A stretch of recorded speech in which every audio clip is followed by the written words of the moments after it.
April 2014, Oakland, California in the United States of America, was home to 23-year-old Kimberly Robertson. Originally from Texas, Kimberly grew up in Dallas and attended Kimball High School. She graduated from ITT Technical Institute in DeSoto in December 2013. Shortly thereafter, she relocated to Oakland with her 2-year-old daughter. Kimberly was enrolled at Heald College in San Francisco, pursuing a degree in criminal justice. Known for her fun and outgoing personality, she was utterly devoted to her little girl. Kimberly's life had seen its fair share of tragedy. When she was just 2 years old, her mother had been shot and murdered by her boyfriend. This traumatic event had a profound impact on her, and she later moved to Oakland with a resolute determination to give her child the best start in life possible. Friday, April 4th, 2014. Kimberly had spent the day pampering herself, getting her hair and nails done. She then headed over to her sister Marquita's place, where Marquita was looking after Kimberly's daughter. As Kimberly got ready to go out with her boyfriend, she was in high spirits and excited for the evening ahead. She stepped out the door, eager to enjoy her night, unaware of the mysteries and events that lay ahead. Saturday, April 5th, 2014, 6 a.m. The 19 block of 3rd Avenue.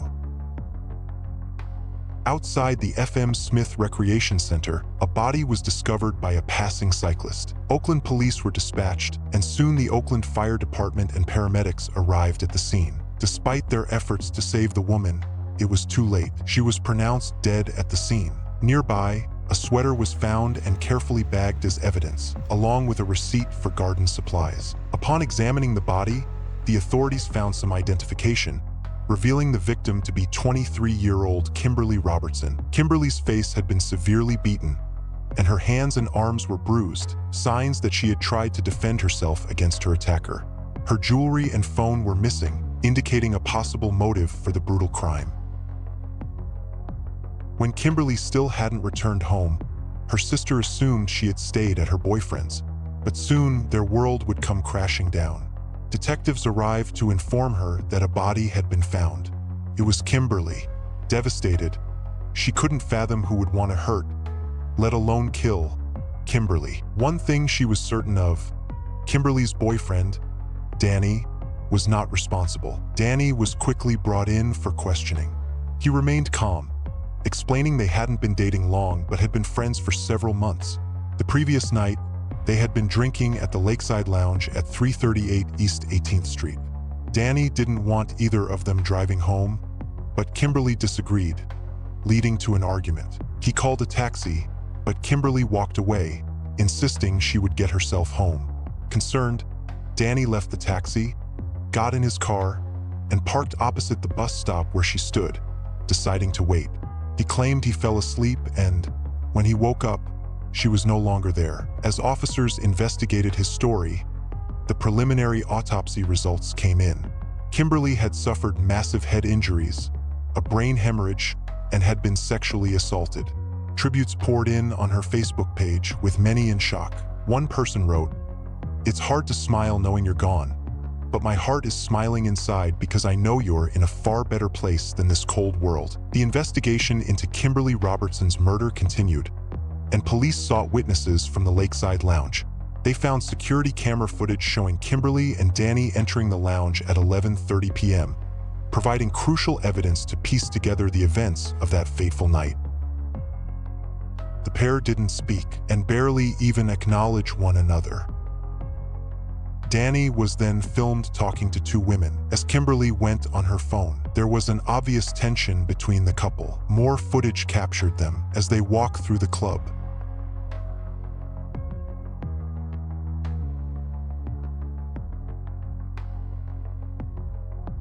They were then seen leaving the club with a man at 1 a.m. When asked, Kimberly's sister was able to positively identify the man as one of Danny's friends. The police brought him in for questioning, and he confirmed that he had indeed been with them. He stated that he had taken them back to the parking lot at 1 a.m., where their car was parked. The officers could hardly believe their luck when they arrived at the parking lot and discovered it was next to a Walgreens, which had security cameras. They began reviewing the footage from 1 a.m. For over 20 minutes, there was no sign of the trio. Then, at 1:50 a.m., a taxi pulled up. Danny was seen getting in, and then Kimberly walked up to the vehicle and got into the passenger side.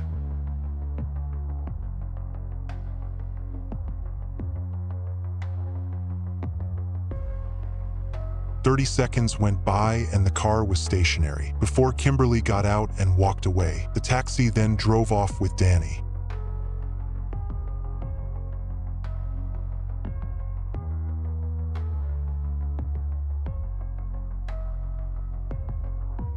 A view from another camera showed Kimberly getting out of the cab and walking back into the parking lot.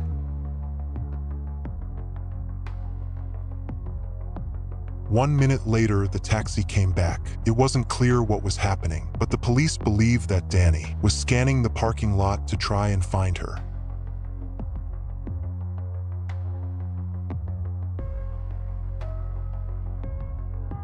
The cab then left again before returning. 2 minutes later, Danny got out in the taxi, left, but there was no sign of Kimberly anywhere.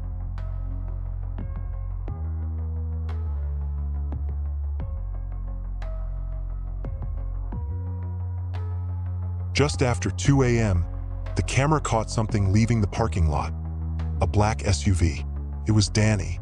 His story was checking out. The officers drove to the bus stop where Danny said Kimberly had been waiting before he fell asleep. Thankfully, this area was also covered by cameras. His vehicle was seen pulling up just as he had said. He parked opposite the bus stop, and the car stayed there all night. He didn't get out until 6 a.m. Danny had been telling the truth. His alibi checked out. He had not been the one to murder Kimberly. So who had? The CCTV from the bank that covered Danny's SUV that night also picked up the reflection of the bus stop. Kimberly could just about be made out at 2:05 a.m., just a few minutes after Danny pulled up. A red Toyota 4Runner SUV was spotted driving past the bus stop on the other side of the road from Danny's vehicle. It then turned around and drove back down the road. When they rewound the footage, they realized something. This was not the first time this vehicle had driven up and down this road. It had done so several times, circling the bus stop where Kimberly was. This behavior was very unusual and concerning. Then, the reflection of the bus stop on the footage showed something truly disturbing. The car had stopped at the bus stop, and someone standing there was seen talking to the driver before getting into the car. The vehicle then made a U-turn and drove back past Danny's car, showing someone in the passenger seat. The police had a horrible feeling that it was Kimberly.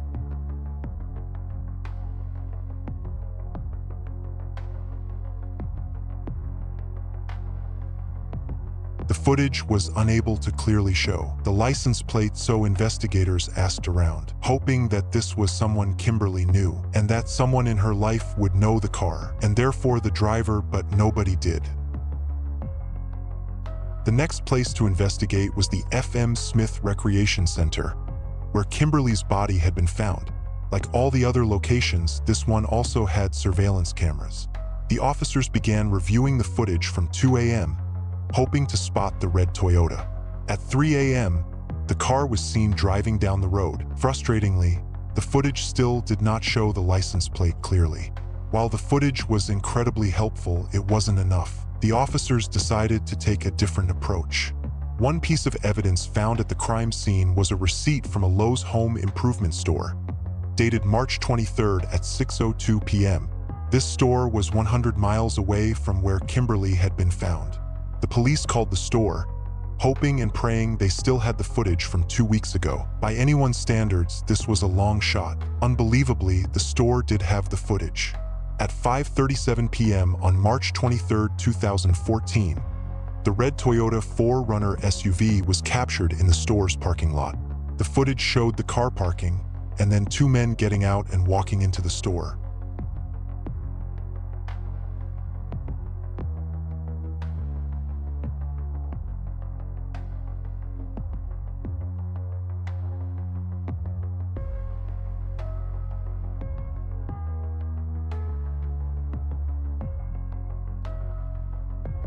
Footage from the checkout head showed that the goods had been paid for by card. This card was traced to a 53-year-old woman, meaning it was potentially stolen. Records showed that the card had been used just 3 hours later at a fast food restaurant. As the red Toyota 4Runner pulled into the parking lot, the police finally captured an image of the driver. However, much to their frustration, the license plate was still too blurry. Then, a fast food worker at a nearby restaurant informed them they could pull up footage from the rear camera, which was clearer. There it was, the license plate. The plate was traced to a man living in Oakland named Prince Che, but he went by Frank. Originally from Ghana, Frank had moved to Oakland in 2007. He was 41 years old, sold clothes at local farmers markets, was married, and a father of 3. A quick check revealed that the passenger had actually been in custody when Kimberly was killed, so he was instantly ruled out. All eyes were now on Frank. The police needed to prove that Frank was the man responsible for Kimberly's rape and murder. Using undercover cameras, they distributed flyers around his neighborhood, asking people for information. Then, they knocked on the door of apartment 8, Frank's door. The officers approached Frank's apartment and informed him they were investigating the recent murder of a young woman in the area. They showed him a flyer and asked if he recognized the woman or had seen her around. Although the officers already knew she had been in his car, Frank denied ever seeing her before. He claimed to have no knowledge of her. The officers told him to contact the Oakland Police Department if he recalled any details later. They confirmed his identity and were now certain he was the man in the surveillance footage. His blatant denial, despite the fact that she had been in his car, was enough to place him under arrest. 5 days after Kimberly's body had been found, Frank was taken in for questioning. The pressure was on him to explain why he had been driving around the night of the murder. During the interview, Frank explained that he had been going through a difficult period with his wife, which had caused him to avoid being at home. When asked directly about the woman in the flyer, Frank hesitated, claiming not to remember her face, only recalling that she had long hair. But his story soon shifted. He admitted to giving her a ride that night. He said she had offered sex for money, and they had sexual contact. However, he maintained that he had dropped her off and drove away, denying any involvement in her murder. But with his story now inconsistent, and the details of Kimberly's death matching what they knew, the officers had enough to charge him with murder, including the special circumstance of committing the crime during a rape. Further evidence came in, confirming his guilt. DNA from the semen found on Kimberly's body matched Frank's. He was held without bond in Santa Rita jail, and soon the time would come for his trial.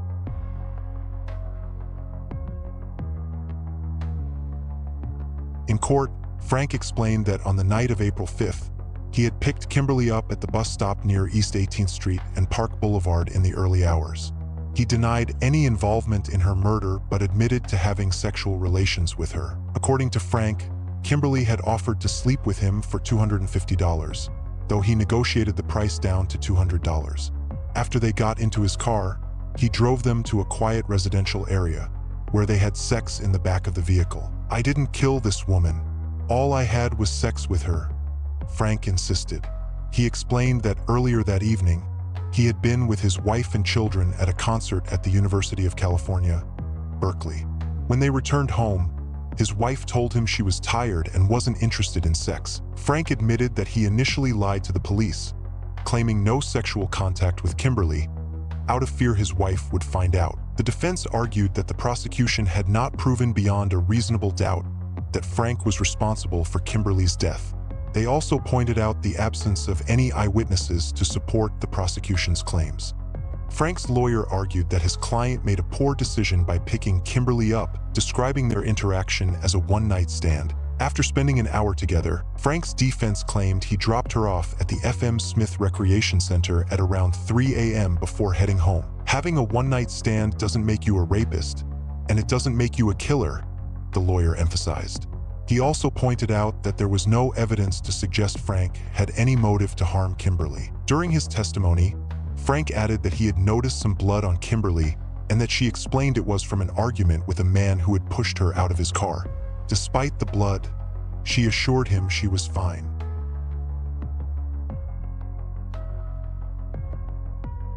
Under cross-examination, Frank admitted that his wife was extremely angry with him due to an extramarital affair and told him that she no longer wanted to see him. The prosecution stated that the case against him was based on circumstantial evidence but emphasized that the evidence was strong, and the only reasonable conclusion one could draw was that he was the person who raped and murdered Kimberly. The evidence was as follows.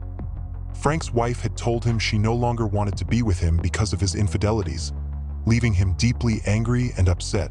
His red Toyota 4Runner SUV was captured on security cameras driving around the area where Kimberly had gone missing. He was the last person to see her alive. A receipt found near her body, along with footage proving that he had purchased the items, and the location where he claimed to have dropped her off, was the same place where her body was found.